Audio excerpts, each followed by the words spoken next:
नमस्कार। मैं बी सुदर्शन, आपका दोस्त और होस्ट। आशा करता हूँ आप सब स्वस्थ और मस्त हैं। आज नए एपिसोड के साथ आपके सामने हाजिर हूँ। आज का सब्जेक्ट जो है थोड़ा सा सब्टल है, ईगो, रिस्पॉन्सिबिलिटी एंड कर्मा। जानते हैं आज के एपिसोड में ईगो का हमारे जीवन में क्या रोल होना चाहिए, उसको कितना वैल्यू देना चाहिए, ये जो कर्मा है उसका रोल हमारे जिंदगी में क्या है और रिस्पॉन्सिबिलिटी क्या होती है ये भला। दादा, आपका फिर से स्वागत है। नमस्ते। तो ये जो ईगो है, गुरुजी कहते हैं कि ईगो होना चाहिए लेकिन थोड़ा सा होना चाहिए, और इसी ईगो की वजह से ना जाने कितने सारे प्रॉब्लम्स आ रहे हैं। रिलेशनशिप में प्रॉब्लम है, ऑफिस में जाते हैं तो ऑफिस में प्रॉब्लम है। तो थोड़ा ईगो को मैं समझना चाहता हूँ। ईगो, अहंकार, ये बात है ना। हम जनरली इस चीज को ना, इस टर्म को हम नेगेटिवली लेते हैं कि अहंकार माने कुछ गलत चीज है। हमारी समझ के अनुसार अगर देखें तो अहंकार माने अपने अस्तित्व का ज्ञान होना है। मैं हूं, बस काफी है। मैं हूं, इसमें कुछ गलत नहीं है। हूं तो हूं ये ईगो है। मैं हूं, इसका ज्ञान होना अहंकार है। लेकिन ये अगर ज्यादा हो जाता है तो ये सुपरिटी कॉम्प्लेक्स बनता है, और एकदम कम हो जाता है तो इन्फिनिटी कॉम्प्लेक्स बनता है। जब ये सुपरिटी कॉम्प्लेक्स बनता है तो मैं ही हूं, और इन्फिनिटी कॉम्प्लेक्स तो मैं कौन हूं, मैं तो बहुत छोटा हूं, मैं तो कुछ भी नहीं हूं। फिर वो भी प्रॉब्लम होता है। हमारे अस्तित्व का एहसास होना, ये जो है ना, ये ईगो है। That's all. सिर्फ मैं हूं तो फिर दुनिया कुछ नहीं है, और मैं कुछ भी नहीं हूं तो भी मैं दुनिया से टूटा हूं। यानी ईगो में हम सुपरिटी कॉम्प्लेक्स में जाए या तो इन्फिनिटी कॉम्प्लेक्स में जाए, हम दुनिया से टूट चुके हैं। और ये टूटना जो है ना, ये हमें प्रॉब्लम पैदा करता है। रियलिटी को समझने नहीं देता है, सच्चाई को समझने नहीं देता है, और हमको दुनिया से तोड़ देता है। और अकेलापन जो है ना, अकेलापन हमें कमजोर कर देता है, और फिर जीवन में दुख आ जाता है। लेकिन अगर समझो कोई दोस्त है, परेशानी में है, और उसको हम कहते हैं कि यार चिंता मत कर, मैं हूं ना, रिलैक्स, मैं हूं ना, तो इसमें भी मैं हूं लेकिन इसमें सुपरिटी नहीं, इन्फिनिटी नहीं है। एक अपनापन है, केयरिंग शेयरिंग है, एक बैलेंस है ना, एक देने का भाव है, जोड़ने की प्रक्रिया है कि नहीं। तो ईगो वो है। कहते हैं कि ईगो तोड़ता है, प्रेम जोड़ता है, और ज्ञान जो है ना, वो बनाए रखता है, उसको सस्टेन करने में मदद करता है। तो ईगो जब विकृत होता है तो तोड़ता है। या तो हम लोगों को तोड़ते हैं, या तो हम लोगों से टूट जाते हैं। वो है ईगो। यानी ईगो का जो रूप लोग समझते हैं, विकृत रूप समझते हैं, वो है। लेकिन प्रेम है तो आप नेचुरल हो, मस्त हो, रिलैक्स हो, आप हो। हाँ, नेचुरल हो, मस्त हो, लेकिन आप हो। यानी जो बैलेंस है ना, वो है। वो जोड़ता है लोगों को। और अगर ज्ञान के साथ वो बैलेंस है तो फिर आप बने रहते हो उस मस्त अवस्था में। वो चीज है। तो ईगो माने गलत ही है, ऐसी कोई बात है नहीं। कभी कभी अपने शरीर के अस्तित्व पर हम अटक जाते हैं, कभी मन के अस्तित्व पर, कभी अपनी बुद्धि, अपने इमोशन में अटक जाते हैं। यानी कहीं भी नेचुरलनेस से हटना ईगो है ना। ईगो, उसका अपोजिट क्या है? नेचुरलनेस। हम नेचुरल है, रिलैक्स है, कूल है, बढ़िया है, वो उसके अपोजिट है ईगो। तो हम अपने स्वभाव को खो देते हैं, अभाव में या प्रभाव में चले जाते हैं। हाँ, वो ईगो है। स्वभाव में हो तो भी ईगो है, लेकिन वो बैलेंस है, वो रिलैक्स है। हाँ, अगर हम उस बैलेंस में हैं तो हम अपने जीवन में सच्चाई को समझ पाते हैं, लोगों को समझ पाते हैं, ढंग से उनके साथ व्यवहार कर पाते हैं, और परिणाम भी सही पाते हैं। हम्म, तो वो जो परिणाम सही पाना है, वो ईगो के बैलेंस होने से हो सकता है। लेकिन वो बैलेंस जब नहीं है, तब हमारी एक धारणा होती है, उस धारणा में हम अटके हुए हैं कि मैं ही हूं, या तो मैं कुछ भी नहीं हूं। फिर हम टूट जाते हैं। तो ये टूटना जो है ना, हमें दुख में लेके जाता है, और सहजता को भी हमसे हटा देता है। सो ये ईगो है। हम लोग जब ईगो में आ जाते हैं, जैसे विकृति में आते हैं, तो कैसे समझे कि ये ईगो जो है वो विकृत है या नहीं है? बिल्कुल सिंपल है। ईगो में क्या होता है ना, हम सच्चाई से हट जाते हैं, ज्ञान से हट जाते हैं, सजगता नहीं रहती। हम किसी समझ में, किसी धारणा में अटक जाते हैं कि यही है बस, और कुछ नहीं है, यही सर्वोपरि है। हाँ, तो वहां अटक जाते हैं। तो इस पर एक सिंपल सोल्यूशन है, सजग हो जाओ, जागृत हो जाओ, सजग हो जाओ। सजगता के साथ आप, हम अगर थोड़ा सा रुक कर उस हालत को एक एक साक्षी भाव के साथ देखना शुरू करते ना, तो तुरंत हम बैलेंस में आ जाते हैं, ईगो से निकल आते हैं। ईगो को देखना मात्र ईगो से हटने का सबसे सही रास्ता है। हम्म, आप सजगता के साथ देखो, तो आप उससे निकल जाओगे। जब आप उस सजगता, ईगो में आपकी सजगता ही जाती है सबसे पहले। सजगता गई तो ज्ञान गया, अज्ञान ही ईगो है ना। ईगो में अटकते मैंने क्या, अज्ञान में फंस गए हम। तो उस सजगता में आना, वो जो है ना, वो सहज होना, सजगता में आना, उस भाव से देखना, ईगो से आपको पटाख से दूर निकलेगा। आपने भी सजगता बताया, सजगता अवेयरनेस, तो मोस्टली ये मेडिटेशन के बाद में का स्टेज है यस, सजगता। श्योर। अभी उसी से जब स्पिरिचुअलिटी मतलब स्पिरिचुअल हाँ कह सकते जी, हैं हम लोग, तो स्पिरिचुअल ईगो क्या होता है? बहुत बार सुनने में आता हाँ, है। कई बार ऐसा था कि हम कहते कि हम स्पिरिचुअल है। हाँ स्पिरिचुअलिटी का ईगो हो हाँ। जाता है। तो स्पिरिचुअल प्रैक्टिसेस करते करते उसके जो अचीवमेंट्स होती है ना, कि हमने पर्सनल लेवल पे ये पा लिया, हमने सोशल लेवल पर ये कर लिया, ये जो हम कर लिया हमने किया लगता है, यानी कर्ता भाव हमारे खुद की तरफ लेते हैं। हाँ, तब वो स्पिरिचुअल ईगो हो जाता है। जो भी अपने माध्यम से हुआ, हमने किया कहो, हमारे माध्यम से हुआ कहो, उसको हम समर्पित कर देते हैं, उस गुरु तत्व में समर्पित करते हैं, ईश्वर को, उस नेचर को, हाँ, समाज के हित में समर्पित कर देते हैं। मैं तो सिर्फ एक माध्यम था, यहाँ तक सही है। लेकिन जब वो समर्पित कर देते हैं, समर्पित नहीं करते हम, और हम उसको पाल लेते हैं, उसको कलेक्ट कर लेते हैं, उसका जब बोझ बन जाता है, तो स्पिरिचुअल योग हो गया। लेकिन किया तो उसी ने ना। फिर भी अब उस देखो, लोगों के जब सामने। कर्ता भाव हम अपनी तरफ लेते हैं ना, तो हम खुद को सुपीरियर समझ लेते हैं। हाँ, सच्चाई से हटने लगते हैं। हाँ, मैंने किया है, मंजूर कर्म है। किया उसने। हाँ, मैंने किया है, मंजूर है। लेकिन मैंने किया है तो मैं ही कर सकता हूं, और मेरी वजह से ही है सिर्फ, ये भाव नहीं होना चाहिए। क्योंकि कई काम ऐसे है ना, आपके कई बार करने से भी नहीं होते हैं। कई काम ऐसे सिर्फ आपके होने से हो जाते हैं, कहने से, सोचने से हो जाते हैं, है ना। तो कर्म तो करना अपना कर्तव्य है कि नहीं? कर्म करना अपना कर्तव्य है, वो करते ही रहना चाहिए। लेकिन उस कर्म का कर्ता भाव अगर हम अपनी तरफ ले लेते हैं, तो हम उसमें अटक जाते हैं। कर्ता भाव ले भी ले तो उसमें अटको नहीं कि मेरी वजह से हुआ, मैं नहीं किया, तो वो ईगो हो गया। अभी ये जो कर्मा की बात आती है फिर वहां पे, जी। कि कर्म कर, फल की अपेक्षा मत कर। तो ये जो कर्मा है, उसके ऊपर क्या है, मतलब कैसे कर सकते हैं क्या? हाँ, आमतौर पर हम समझते हैं कि कर्म जो है ना, सिर्फ जो एक्शन करते हैं, हम जो कृति करते हैं, हाँ, उतना ही सिर्फ कर्म है। लेकिन नहीं, ऐसे नहीं है। कर्म कहाँ से शुरू होता है? विचारों से शुरू होता है। जहां पर भी एफर्ट्स लगते हैं, जहां पर भी कुछ हमारा एनर्जी लगती है, जहां पर भी कुछ करने की एक्टिविटी, फिर वो सिर्फ फिजिकल नहीं है, वो मेंटल स्टेज पर भी हो, अपने विचारों के स्तर पर भी हो, या तो बुद्धि के स्तर पर भी हो, तो भी जहां पर एक्टिविटी शुरू हो चुकी है और हम उसमें इन्वॉल्व है, तो अपना कर्म बन गया। फिर वो विचार के स्तर पर है तो भी है, वो बात कर रहे हैं, स्पीच के लेवल पर है तो भी है, और हम कोई एक्शन कर रहे हैं तब भी है। हाँ, कर्मा के ठोस 3 प्रकार बताए जाते हैं। एक है विचार, दूसरा है स्पीच, वाणी, और तीसरा है कृति, एक्शन। ये 3 है। तो आ, हम इनको जब भी कुछ एफर्ट्स लगाते हैं, खुद से एनर्जी जाती है, तो उसमें कुछ प्रयास होता है, हाँ, तो कर्म हो गया। और हर एक कर्म का अपना फल है, हर एक कर्म का अपना फल है। तो जो कर्म हमको दिखते हैं उसी को हम आमतौर पर कर्म मानते हैं, जो नहीं दिखते उसको नहीं मानते लोग। जैसे कोई कृति किए, एक्शन किए तो कर्म हो गया, कुछ बात किए तो वो कर्म हो, उसका तो फल मिलेगा भाई। लेकिन जो सोच रहे हैं अंदर में, उसको हम कर्म मानते नहीं। लेकिन आप अगर ढंग से देखें ना, तो हर एक एक्शन के पीछे भी एक विचार है, हर एक स्पीच के, हर एक बात के पीछे भी एक विचार है, और एक विचार के पीछे भी और एक विचार है ना। तो सबसे प्रभावी कर्म तो विचार हुआ, है कि नहीं? जब सबसे प्रभावी कर्म विचार है, तो उसी को बदलने की जरूरत है। जब विचारों में परिवर्तन हो, जब विचारों में क्रांति हो, तब आपकी स्पीच में, आपके एक्शन में, हर जगह क्रांति हो जाएगी और कर्म बदलेंगे। कर्म को बदलना है तो सबसे पहले विचारों को बदलना बहुत ज्यादा जरूरी है। कुछ एक्शन जो है ना, वो बाय डिफॉल्ट अपनी आदत से होती है।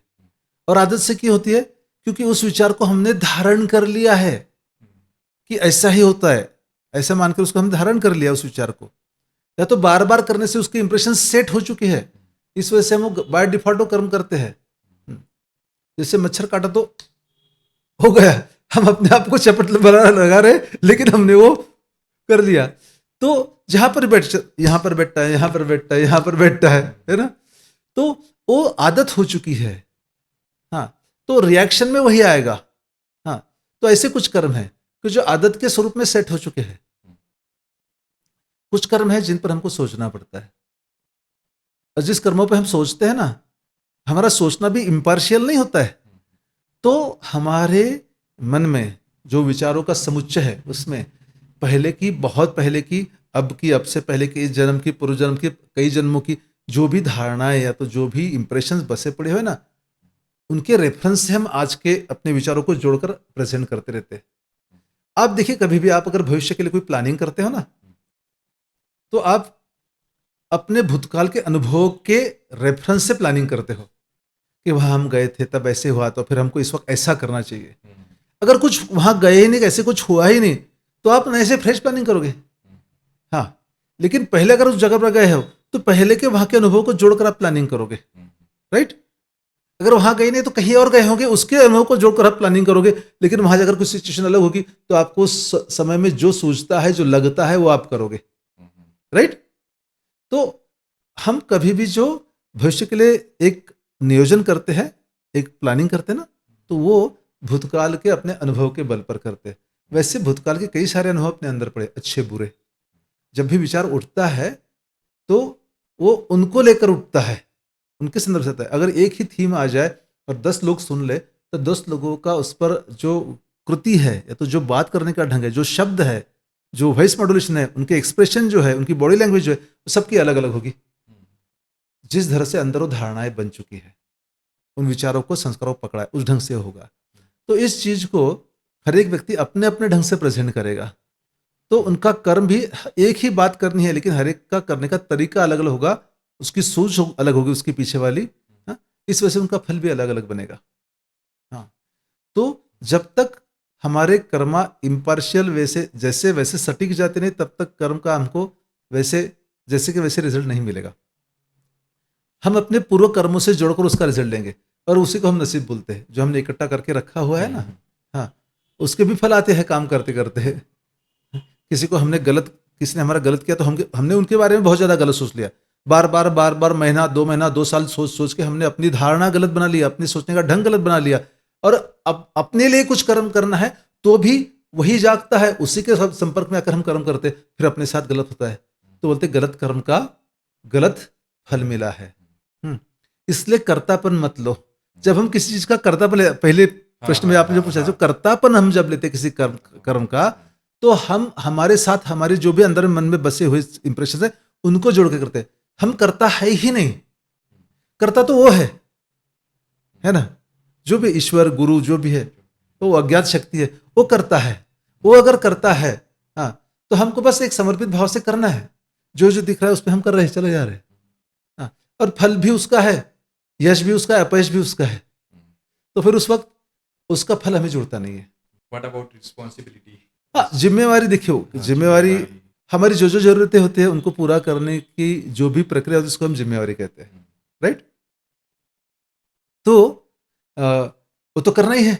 अगर हम जिम्मेवारी नहीं लेते हैं, तो हम अपनी अपेक्षाएं पूरी नहीं कर पाए, अपनी जरूरतें भी पूरी नहीं कर पाए। अपेक्षाओं की बात छोड़ दो, जरूरतें भी पूरी नहीं कर पाए, और वो ना हो तो फिर दुख तो आना जरूरी है। फिर ऐसी अवस्था में मन की विकृति बढ़ने लगती है। हम जिम्मेवारी नहीं लेते ना, तो हम जरूरतें तो पूरी करनी है, तो किसी और से चाहेंगे, मुफ्त में चाहेंगे, चोरी करके चाहेंगे, शॉर्टकट करेंगे, ये सारी चीजें हो जाएगी, है ना। तो जवाबदार जिम्मेवारी जब हम लेते नहीं है, रिस्पॉन्सिबिलिटी जब हम लेते नहीं है ना, तो हम जीवन में कई सारी विकृतियों को जन्म देते हैं। और कई बार क्या होता है ना कि जिम्मेवारी लेते वक्त भी हम बस करना है इसलिए करते हैं, और कहते हैं हमने जिम्मेवारी ली। नहीं, जब आप जिम्मेवार हो तो इसका मतलब है आप पूर्ण सजगता के साथ में अपने सारे एफर्ट्स को सही ढंग से, सही दिशा में अप्लाई करके आप काम कर रहे हो। उसमें गलत कुछ ना हो, अपने लिए भी नहीं, औरों के लिए भी नहीं, वो भी एक्सपेक्टेड है ना। कर्म की वो उच्चतम अवस्था ना, वो एक्सपेक्टेड है। वरना हम कभी कभी ऐसा लगता है कोई कर रहा है, अच्छा लग रहा है, इसलिए हम करते हैं, हमारी जरूरत है इसलिए सिर्फ हम करते हैं। हाँ, आज तक जिस ढंग से चलते आ रहा है उस ढंग से करते हैं, तो उसे हम जिम्मेवारी कहते हैं ना। आज इस वक्त हाँ, हमारे लिए क्या जरूरी है और क्या करने से उचित होगा, उस ढंग से करें तो हम सही ढंग से जिम्मेवारी निभा रहे हैं। वो रिस्पॉन्सिबिलिटी, बहुत बढ़िया। रिस्पॉन्सिबिलिटी और कर्मा जो है ना, एक दूसरे से गहरे से जुड़े हुए हैं, बहुत गहरे से जुड़े हुए हैं। हाँ, जिम्मेवारी माने वो उचित कर्म करना ही है। हाँ, वही है।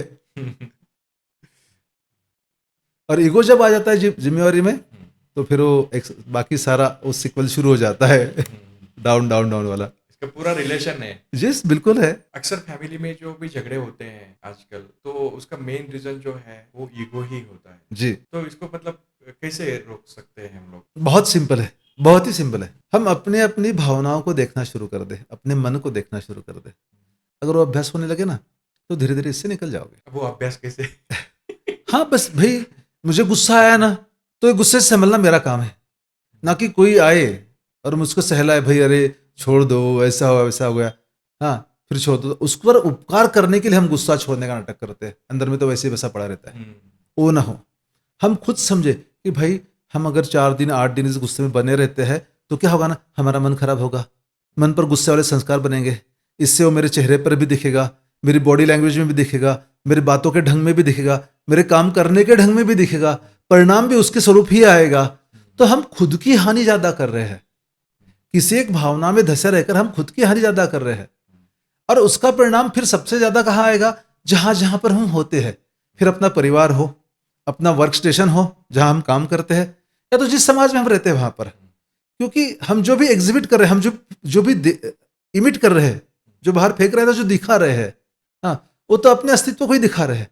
और अपने अस्तित्व में इस वक्त तो गुस्सा भरा पड़ा हुआ है ना, और हम उसी को दिखा रहे हैं। तो समझने वाला हमको उस रेफरेंस से देखेगा, अरे ये गुस्से में कर रहा है, ये गुस्सेल है, उसका ऐसा एटीट्यूड ही ऐसा है, उसका काम करने का ढंग ऐसा है। फिर इससे क्या होगा ना, अपनी भी एक धारणा, एक पिक्चर सेट होते रहता है लोगों के दिमाग में।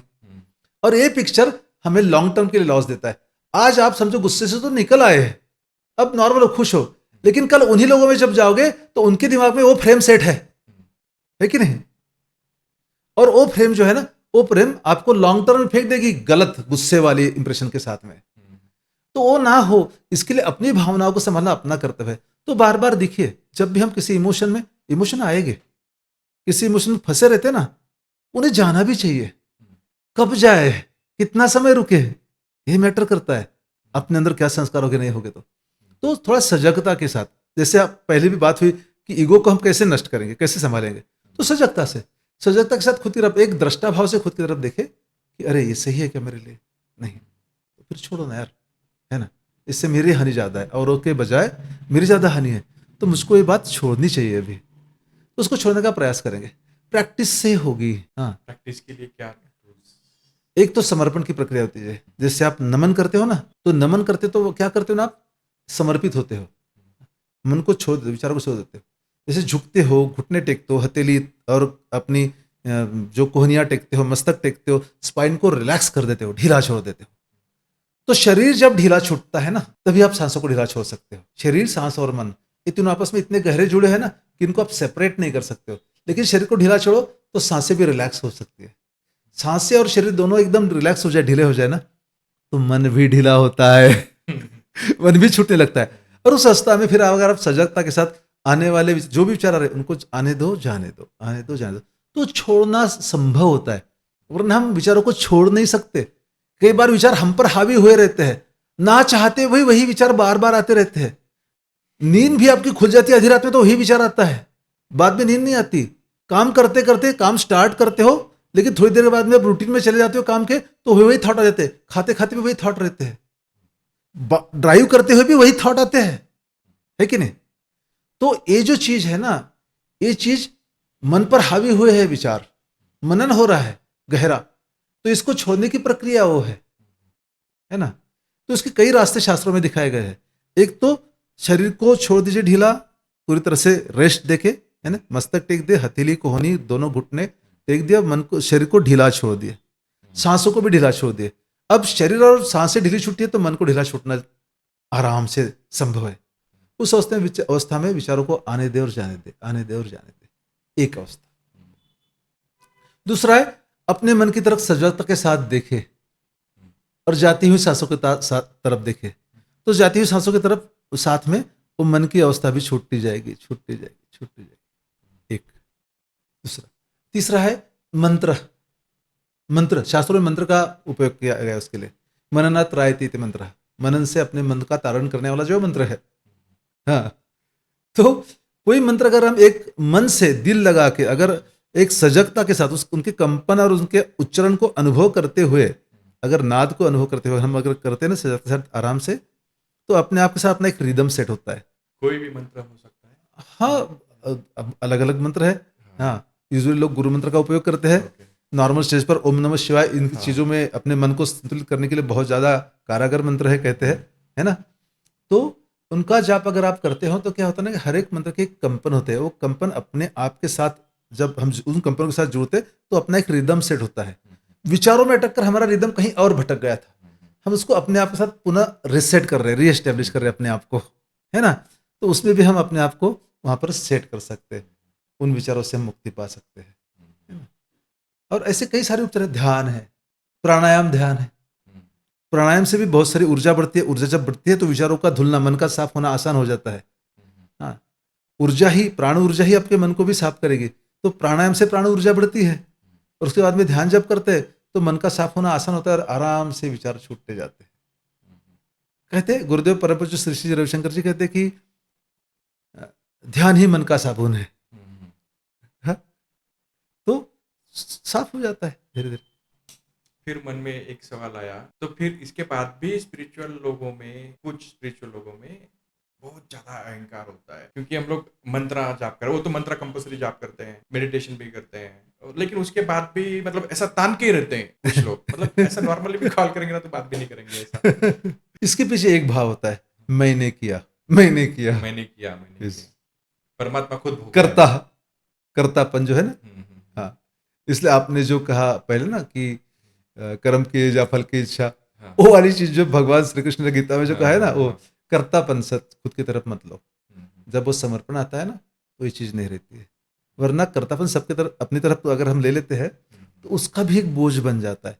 ये किया, वो किया, वो किया, सबका बोझ सर पे लिए घूमते हैं, स्माइल गायब, और वो फिर अपना ईगो बढ़ते थे। ये बात सिर्फ स्पिरिचुअल लोगों के साथ में नहीं, हमारे फैमिली में भी होती है। हाँ, हर अक्सर जगह। फैमिली में जो भी कमाई करता है, अर्निंग मैन है, वो सोचता है कि मैं फिर वहां पे क्लैशेस शुरू होते हैं, जी, है ना। अब कॉलेज में जाते हैं तो फिर कुछ प्रिंसिपल्स को मैंने देखा है कि वो भी ऐसा तान के रहते हैं, तो फिर नॉर्मली इंटरेक्शन करना बहुत डिफिकल्ट हो जाता है। बहुत सारे ऑर्गेनाइजेशंस है, ऑर्गेनाइजेशंस में भी है कि कुछ ऑर्गेनाइजेशन जो है थोड़ा सक्सेसफुल हो जाते हैं तो फिर लीडर जो है थोड़ा तान के रहते हैं। हाँ, तो शायद इसी का यही कारण है कि हाँ, कर्तापन, बिल्कुल। कर्ता जैसे हम लोग कर्तापन में आ जाते हैं तो फिर वो बलून की तरह सा फूक जाता है, फिर फटने के चांसेस बहुत ज्यादा होते हैं। ऐसे लोगों को ना हम, अगर वो सुनने की कक्षा में है तो उनको बता सकते हैं, बात कर सकते हैं, अगर सुनने की कक्षा में है तो, वरना नहीं कर सकते ऐसा कुछ। हाँ, ऐसे स्थिति में हम अपने आप को संभाले सर। बट उससे नुकसान तो उन्हीं का हो रहा है, हाँ, हो रहा है और साथ उनका। में जो रह रहे हैं उनका भी हो रहा है। हाँ, बहुत कुछ हो रहा है, लेकिन इस अवस्था में हम अपने आप को संभाल सकते हैं। हम अपने मन को संभाल ले, और हम अगर ऐसे लोगों की संगत में जब हम आते हैं ना, उनकी कंपनी में, तब हम अगर एकदम नेचुरल है, रिलैक्स है, कूल है, हाँ, और करते हुए हमारा कोई अहंकार नहीं है, कर्तापन अपनी तरफ हम लेते नहीं है, हाँ, तो संगति का प्रभाव आता है। जैसे उनकी संगति का प्रभाव उनके सहयोगियों पर आता है, वैसे हमारी भी तो संगति का प्रभाव आ सकता है। हम अपने आप को, हम सामने वाले को संभाल नहीं सकते, लेकिन अपने आप को तो संभाल ही सकते हैं ना, है कि नहीं। तो हम अपने आप को अगर संभाल ले तो फिर वो आसान होता है। हो सकता है सामने वाले को प्रभावित हुए और अपनी ऊर्जा से उसको भी कुछ क्लिक हो जाए, लाइट आ जाए तो वो संभल जाए, नहीं हो तो भी हम कम से कम अपने आप को संभाल सकते हैं, हम उसके इन्फेक्शन में नहीं आएंगे। तो कंक्लूजन ये रहेगा आज के एपिसोड का, सबसे पहले तो जिम्मेदारी, खुद की जिम्मेदारी हमें लेना है। उसके बाद में हम लोग जो कर्मा कर रहे हैं वो सचेत होके करना है, जो भी करेंगे सजगता से सचेत होके करना है, क्योंकि रिएक्शन में हमको वही मिलने वाला है। और जो हम लोग कर्म कर रहे हैं, सिर्फ फिजिकल एक्टिविटीज नहीं, जो विचार कर रहे हैं, विचार के पीछे का भी एक विचार है, वो विचार भी, ये जो भी कर्म है उसको सचेत होके करना है। सेकंड, और तीसरा, अगर हम लोग अहंकार में आ रहे हैं, हाँ, तो फिर हमेशा सजगता से देखना है तो हम लोग सोने से पहले हम लोग देख सकते हैं कि हमारा आज का दिन कैसे गया, Yes. हम लोग कौन से सिचुएशन में कैसे थे, हमने जब किसी से बात की गुस्से से की तो उसके पीछे हाँ का कारण क्या था। अब गुस्सा करना तो कंपलसरी है बहुत बार। अभी जैसे बच्चा है तो उसको तो थोड़ा डांटना ही पड़ेगा, डांटने के पीछे इंटेंशन क्या है, इंटेंशन मैटर्स जो यस बोलते हैं। यस तो इंटेंशन क्या था, अगर इंटेंशन सही था तो वो ठीक ईगो है अच्छा है विकृत जी नहीं है। जी जी लेकिन सिर्फ दिखाना था कि मैं मेरी पावर यस पावर यस का इस्तेमाल जहाँ पे हम लोग कर रहे हैं तो वो विकृत है।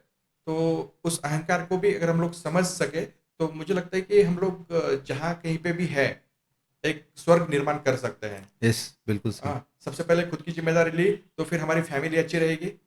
हम लोग कोई ऑर्गेनाइजेशन में जाते हैं तो ऑर्गेनाइजेशन भी अच्छा होगा। और परिवार के हर एक व्यक्ति ने अपनी अपनी अगर जिम्मेवारी ले ली ना हाँ हाँ तो किसी पर लोड नहीं आएगा हाँ, और हर एक का अपना सेल्फ स्टीम भी अच्छा रहेगा और किसी एक के ऐसे फूलने तनने की गुंजाइश भी कम होती जाएगी तो सब बैलेंस रहेगा वो एक मजाक मजाक में बोलते हैं ना, बाहर में गई दुनिया, लेकिन वो निगेटिव में बोलते हैं बट हम लोग पॉजिटिव में देखेंगे यस करेक्ट कि सही हाँ बाहर में गई ऐसा वो निगेटिव बोलते हैं, लेकिन हम लोग पॉजिटिवली देखेंगे कि हम लोग हमारी खुद की जिम्मेदारी लेंगे, हमारे अहंकार को हर दिन चेक करते रहेंगे। ऐसा नहीं कि 10 साल के बाद में एक पूरा गार्बेज होने के बाद में समझ में आया कि अरे ये तो मुझे पता ही नहीं था। नहीं नहीं नहीं फिर नहीं बाद देर में हो साफ गई सफाई करने के लिए बहुत टाइम लगता है। देर हो गई सिर समझो और कर्मा जो है हर दिन हम लोग जो भी कर रहे हैं, जो भी एक्शन कर रहे हैं, एक्शन के पहले जो भी विचार आ रहे हैं उसके ऊपर भी सजगता से हम लोग करेंगे तो बहुत कुछ हो Yes. सकता है। इसका कुछ प्रैक्टिकल सॉल्यूशन और हाँ एक यूथ लीडरशिप ट्रेनिंग प्रोग्राम जो है ना हाँ हाँ वो प्रोग्राम इसी के लिए है। हम्म, एक युवा दिशा भ्रष्ट हो सकता है, उसके पास ऊर्जा है तो ऊर्जा तो कहीं पर भी मैनिफेस्ट होगी। अगर उसको दिशा नहीं मिले तो नेगेटिवली काम करेगी ही। जहाँ पॉजिटिव कुछ नहीं हो रहा वहाँ नेगेटिव होगा, वो बाय डिफॉल्ट होगा, आपको करने की जरूरत नहीं, करते हो तो और भी गहरे में चले जाओगे। उसको दिशा देने के लिए और उसको साथ में संभल के लेकर चलने के लिए ही वो प्रोग्राम है कर्म योगा। हाँ नाम ही कर्म योगा है नाम ही कर्म योगा है उसका youth leadership training programme, yes yes but Marathi में बहुत अच्छा नाम है। नाम है कर्म योगा कि वो आदमी आराम से करे। और हाँ एक छोटी सी प्रैक्टिस अगर करते हैं तो बहुत बढ़िया से हो जाएगा। कर्मयोग का गुरुदेव श्री श्री रविशंकर जी ने एकदम बहुत ही सही डेफिनेशन बताया एक कि आनंद के साथ काम करो, दैट्स ऑल। आनंद से काम करो तो कर्मयोग है, आनंद के लिए करना चाहोगे तो फिर वो अकर्मयोग होगा। हाँ आनंद के साथ करो, आनंद से करो, हर एक काम के आनंद से लिए करो। नहीं। हाँ आनंद से ही करो। फिर तो डेफिनेशन यही पे सब गलत हो रहा है ना, क्योंकि हम हाँ लोग जो भी कर रहे हैं आनंद के लिए कर रहे हैं, मतलब हाँ, आनंद आनंद उसको आनंद। पोस्टपोन कर रहे हैं, हाँ उनको ढकेले आगे हाँ आगे। हाँ वैसे बाद बाद बाद बाद हाँ बाद हो जाता है, पूरा बर्बाद हो जाता है, लेकिन उसका बाद में समझ में खत्म नहीं होता है। तो इसलिए इस वक्त एंजॉय करते हुए काम करो, इस पल में एंजॉय करो, काम करो। तो इससे ना क्या होगा ना कि जब आप आनंद से काम करते हो ना तो आपको थकान नहीं आती, आप नेचुरल रहते हो, आप यूजुअली गलत नहीं होते हो, आप अपने आप से जुड़े हो तो दुनिया से जुड़ना भी आपके लिए सही संभव है। तो बाकी नेचुरल रिसोर्स है वो भी आपसे फटाफट कनेक्ट होते हैं और आपका काम बहुत आसान होता है और बहुत बढ़िया ढंग का होता है और ये दुनिया को भाता है, लोगों को ये अच्छा लगता है सहजता। तो लोग भी जुड़ते हैं और फिर वैसे कल्चर एक्सटेंशन होते जाता है अपने आसपास में, अपना कर्म जो भी है ना एक आसपास का वातावरण वो वैसे होते जाता है, वही कर्म हो गया और कुछ नहीं। तो अब वाइल्ड टीपी सिखाते सिखाते दादा आपका भी एक जो औरा बना है ये शायद उसी का नतीजा होगा, भाई क्योंकि ना भी चाहे तो बोलते बोलते कुछ तो हो जाएगा। तो हो जाएगा। ट्रेडिंग में सबसे बड़ा बेनिफिट यही होता है कि आप बार ट्रेनी तो आपके पास में एक बार के लिए आएगा, एक बार के लिए आपको बार बार वही करना है। हम्म, हाँ, एक बार छूटे, 2 बार छूटे, 10 बार छूटे, कभी तो कुछ ना कुछ हो जाएगा, हम्म, उसका लाभ तो मिलना ही है। बहुत बढ़िया। तो आज का एपिसोड का जो है वो कंक्लूजन यही है कि सब लोग अपनी खुद की जिम्मेदारी लेना शुरू करेंगे, आसपास का एरिया जो है वो अपने आप ठीक हो जाएगा। मुझे लगता है कि सबसे बड़ी जो बाधा है वो हम ही है। अगर इसी को ठीक ठाक हो गया तो मुझे लगता है कि स्वर्ग बनने के लिए देर नहीं है। स्वर्ग तो ऑलरेडी है ही, बस हम लोग ये एक थोड़ा सा बाधा है उसमें। लेकिन दादा ने जैसे कहा कि कर्म पे ध्यान देना जरूरी है, सजगता। और ईगो हमारा जो अहंकार है, देखो ये जो ईगो है ना ये बहुत सब्टल है, मैंने पहले कहा था। क्यों? क्योंकि इससे मतलब बहुत कुछ हो सकता है, इसी से आपकी हानि भी हो सकती है और इसी से एक बगीचा भी बन सकता है। मैं सही कह रहा हूँ यस ना? यस यस बिल्कुल सही। तो डिपेंड करता है आपके ऊपर, आपको बगीचा बनाना है या क्या करना है, डिसीजन आपका है। अवेयरनेस हमारा काम है, एक्शन लेना आपका काम है। अगर आप एक्शन लोगे तो फिर एडवोकेसी ज़रूर बनेगी। लेकिन अगर कुछ करना ही है तो क्यों ना अच्छा ही करे।